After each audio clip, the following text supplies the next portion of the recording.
Hello everyone, welcome to back my YouTube channel. In this video I am going to teach you how to use present perfect continuous, past perfect continuous and future perfect continuous. හොඳයි, අපි perfect continuous වාක්‍යයට භාවිතා කරන්නේ කොහොමද කියන ආකාරය පිළිබඳවයි අද මේ වීඩියෝ එක තුලින් ඔබට ඉගැන්වීමට සූදානම් වන්නේ. හොඳයි, අපි perfect continuous වාක්‍යයට භාවිතා කරන්නේ යම්කිසි ක්‍රියාවක් කාලයක් තිස්සේ සිට කරමින් ඉන්නවා යනුවෙන් අදහස් ප්‍රකාශ කිරීමටයි. උදාහරණයක් වශයෙන් අපි මෙහෙම කියනවා. මම අවුරුදු 5ක ඉඳන් මෙතන වැඩ කරමින් ඉඳලා තියෙනවා. මම 2008 ඉඳන් ඉංග්‍රීසි උගන්වමින් ඉඳලා තියෙනවා යනුවෙන්. හොඳයි. අපි මෙම වාක්‍ය රටාවෙන් වාක්‍ය ගොඩනගා ගැනීමට පෙර මේ ස්ට්‍රක්චර් එක ගැන අවබෝධයක් ලබා ගැනීම ඉතාමත්ම වැදගත්. ඊට පසුව අපි එක්සැම්පල් කිහිපයක් කතා කරමු. හොඳයි. ඔබට මේ තිරයේ දිස්වන ස්ට්‍රක්චර් එක හොඳින් බලන්න. මින්ලා subject have has සමග been. ඒ වගේම ක්‍රියාපදය ing වලින් අපි තිබිය යුතුයි. past එකේදී subject had been ක්‍රියාපදය ing. future එකේදී subject will have been ක්‍රියාපදය ing. ඒ වගේම අපි මෙහිදී තිස්සේ යනුවෙන් පාවිච්චි කිරීමට for යන්නත් ඒ වගේම ඉඳලා සිට යන්න පාවිච්චි කිරීමටත් since පාවිච්චි කරන්න පුළුවන්. හොඳයි, අපි බලමු උදාහරණ කිහිපයක් අරගෙන මේ වාක්‍ය රටාව හොඳින් අවබෝධ කර ගැනීම සඳහා. I have been coming to the bank. මම බැංකුවට එමින් ඉඳලා තියෙනවා. He has been going to the shop.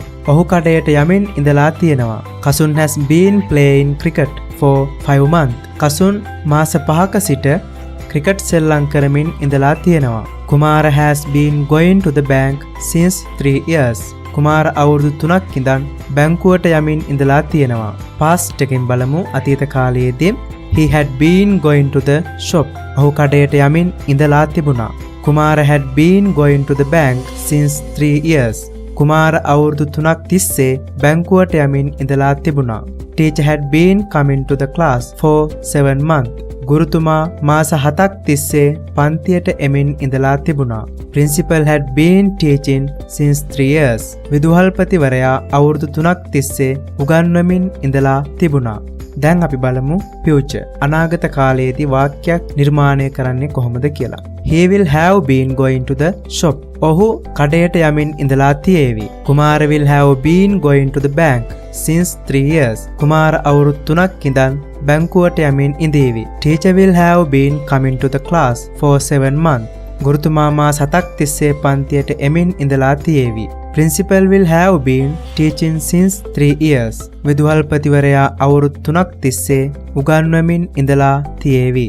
හොඳයි. දැන් අපි බලමු පෙර කතා කරන්නට යෙදුණු present perfect, past perfect and future perfect වාක්‍ය රටාවෙනුත් ඒ වගේම අද දිනේදී කතා කරන්නට යෙදුණු present perfect continuous, past perfect continuous, future perfect continuous කියනා වූ වාක්‍ය රටා කිහිපයම එකතු කරගෙන වාක්‍ය ගොඩනගා ගන්නේ කොහොමද කියන ආකාරය පිළිබඳ අවබෝධයක් ලබා ගනිමු. හරි, දැන් අපි බලමු කාල තුනටම එකම වාක්‍ය රටාවක් ගොඩනගා ගන්නේ කොහොමද කියලා. Rashmi has been making a kite for 1 month. Rashmi සරුංගලයක් හදමින් ඉඳලා තියෙනවා මාසයක් තිස්සේ. Rashmi had been making a kite for 1 month. Rashmi සරුංගලයක් හදමින් ඉඳලා තිබුණා මාසයක් තිස්සේ. Rashmi will have been making a kite for 1 month. Rashmi සරුංගලයක් හදමින් ඉඳලා තියේවි මාසයක් තිස්සේ. එවැගේම බහුවචන වාක්‍ය රටාවක් අරන් බලමු. We have been making a car since 4 years. අපි කාර් එකක් හදමින් ඉඳලා තියෙනවා අවුරුදු 4ක් සිට. We had been making a car since 4 years.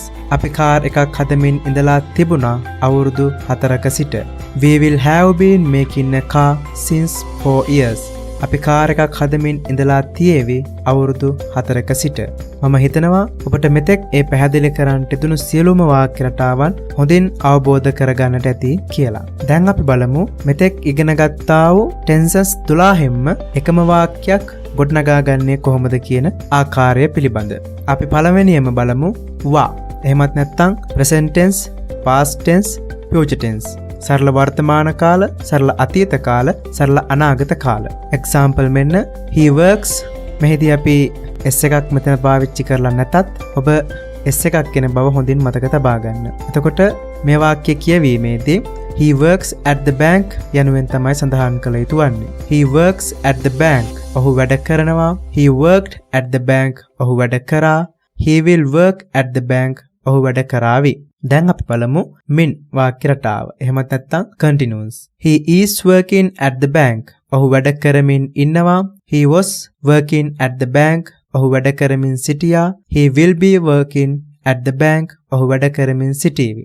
දැන් la. He has worked at the bank. ඔහු වැඩ කරලා තියෙනවා. He had worked at the bank. ඔහු වැඩ කරලා තිබුණා.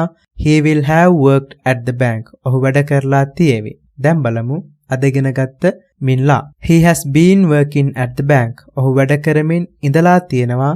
He had been working at the bank. ඔහු වැඩ කරමින් ඉඳලා තිබුණා. He will have been at the bank. ඔහු වැඩ කරමින් ඉඳලා තියෙවි. මම හිතනවා ඔබට මෙතෙක් කියා දුන් සියලුම ටෙන්සස් පාඩම් ටික හොඳින් අවබෝධ වන්නට ඇති කියා. හොඳයි අපි තවත් ග්‍රැමර් ලෙසන් එකකින් හමු වන තුරු ඔබට ජය.